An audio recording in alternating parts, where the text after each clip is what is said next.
Saudara-saudari yang terkasih, saya bekerja di Merauke, Papua. Oleh sebab itu minta maaf kalau kadang-kadang tercampur logat Papua. Ada seorang bapak yang punya hobi mancing.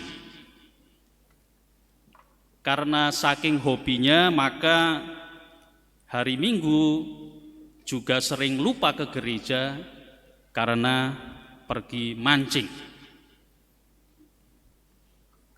Nah, suatu kali teman-temannya ingatkan dia, kawan, nanti hari Minggu jangan lupa ke gereja. Tapi dia jawab, saya sudah janjian dengan teman-teman pergi mancing. Biar Mace dengan anak-anak saja.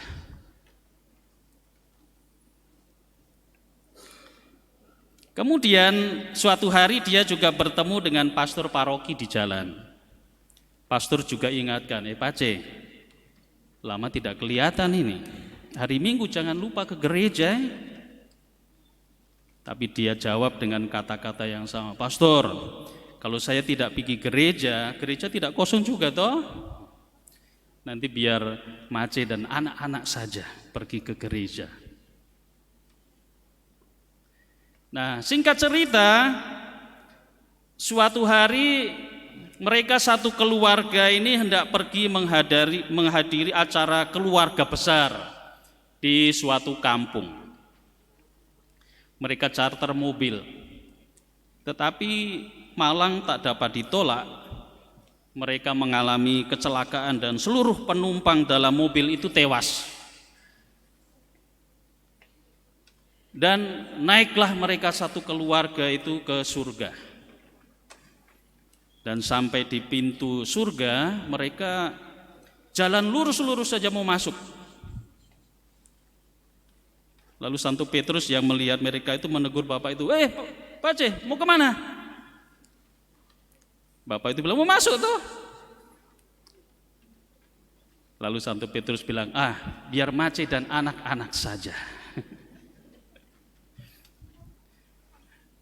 Saudara-saudari yang terkasih, karunia iman itu perlu tanggapan aktif dari kita semua.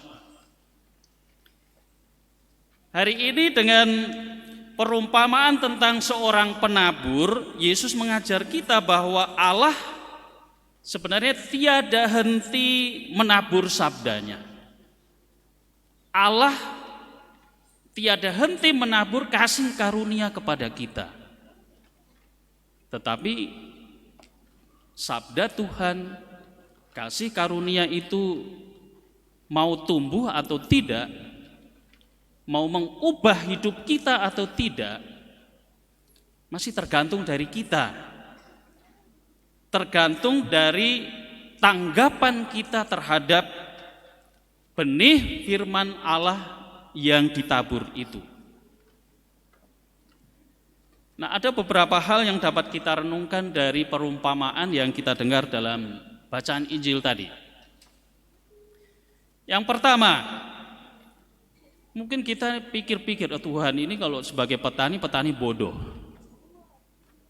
Petani yang buruk. Bagaimana mungkin dia tabur benih sembarang saja? Di pinggir jalan dia tabur, di tanah berbatu-batu dia tabur, di tanah yang bersemak duri dia tabur. Itu kalau petani rugi besar. Petani bodoh. Tetapi syukurlah Tuhan adalah petani yang bodoh. Karena dia tidak pernah pilih-pilih menaburkan kasih karunia-Nya. Dia taburkan kasih karunia-Nya, dia taburkan firman-Nya untuk kita semua.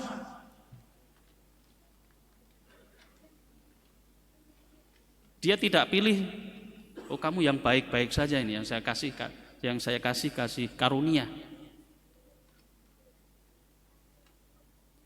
Tetapi dia tiada henti menaburkan kasih karunia kepada kita semua tanpa kecuali.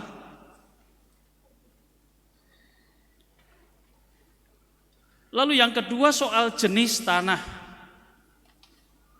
Jenis tanah menggambarkan tanggapan kita kepada Allah yang menaburkan benih firman Allah itu, atau Allah yang menaburkan kasih karunia.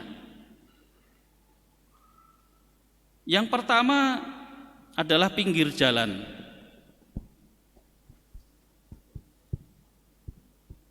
Orang yang menjadi tanah pinggir jalan ini mungkin menganggap bahwa sabda Allah, gereja, sakramen-sakramen, oh sudah ketinggalan zaman itu, tidak relevan lagi dengan hidup saya.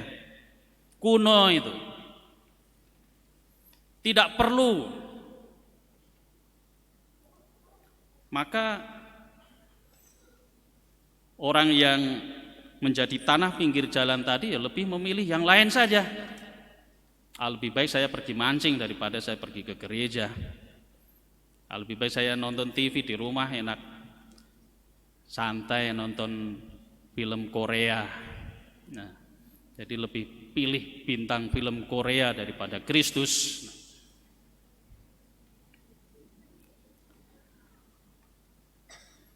Nah, saudara-saudari yang terkasih, untuk menerima benih firman Allah itu harus ada keterbukaan dari kita. Nah, orang-orang yang menjadi tanah pinggir jalan tadi mungkin pikirannya tertutup. Yang kedua adalah tanah yang berbatu-batu. Nah, mereka ini adalah orang-orang yang biasanya dengan begitu semangat menghadiri seminar ini, seminar hidup baru dalam roh, ikut rekoleksi ini, ikut rekoleksi sana. Tetapi segera ketika ada penderitaan dan kesulitan, sudah lupa tadi dia punya seminar, dia punya retret, dia punya rekoleksi. Mereka segera menyerah. Bahkan dengan gampang meninggalkan iman, tidak ada komitmen yang nyata. Jadi benih sabda Allah itu tidak berakar, tumbuh sebentar saja, setelah kena panas layu dan mati. Nah, orang macam ini adalah jenis panas-panas tahi ayam.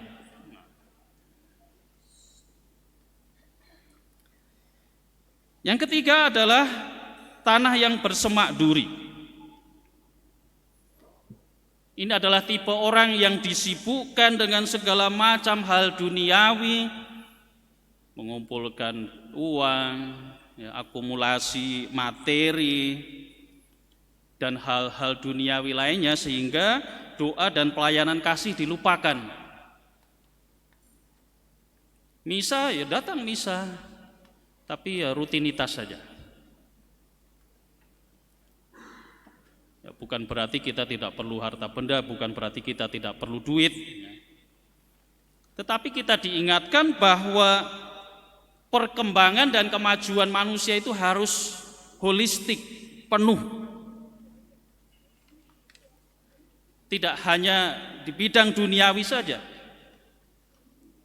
tetapi juga dalam hidup rohani.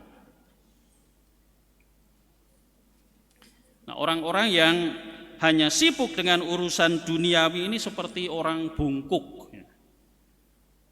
Mereka selalu membungkuk untuk mencari kesejahteraan materi, lupa, dan mereka jarang melihat ke atas untuk berterima kasih kepada Tuhan yang merupakan pemilik sebenarnya dari apa yang kita miliki.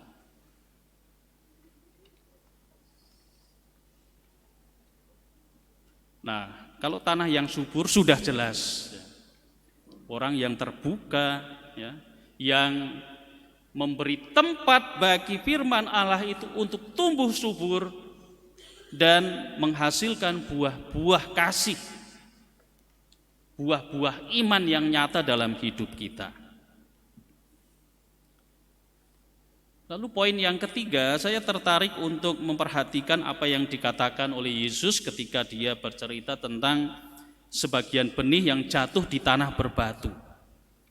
Dikatakan bahwa memang tumbuh, ya, tetapi kemudian menjadi layu karena tidak berakar.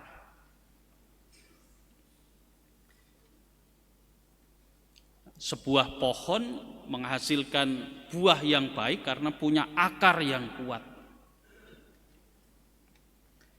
Nah, kita pun juga perlu punya akar yang kuat dalam iman kita.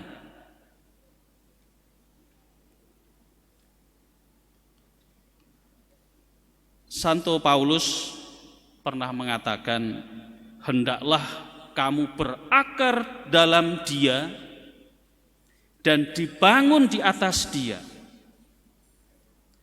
Hendaklah kamu bertambah teguh dalam iman sebagaimana telah diajarkan kepadamu, dan hendaklah hatimu berlimpah dengan syukur.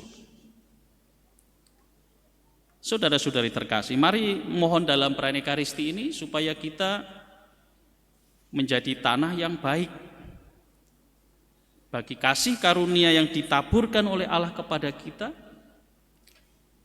dan kita sungguh berakar dalam Kristus agar kita dapat menghasilkan buah-buah berlimpah dalam hidup kita, buah-buah iman dan buah-buah kasih. Semoga demikian. Amin.